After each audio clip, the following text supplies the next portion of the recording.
আসসালামু আলাইকুম। আমরা কুষ্টিয়া সাইকেলিস্ট আসছে একটা জঙ্গলে একটা রিসর্ট পাইছি।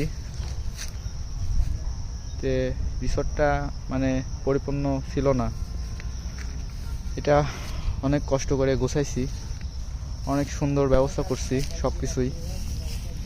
এখানে ফোন চার্জের ব্যবস্থা করছি, ফোন আমাদের লাইটের ব্যবস্থা, ডিপার লাইটগুলো চার্জ দিচ্ছি, ঠিক আছে।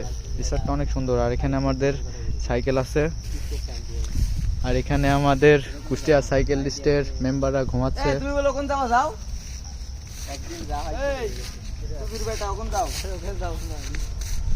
এখানে আমাদের বিশাল মামা আছে, বর্ষণ আছে, আমাদের সোনা ভাই আছে, সোনা ভাই আমাদের সোনার টুকরো ভাই। আর আমাদের জুনায়েদ কাকা কই? জুনায়েদ কাকা দেখা যাচ্ছে না। রিসর্টটা অনেক সুন্দর।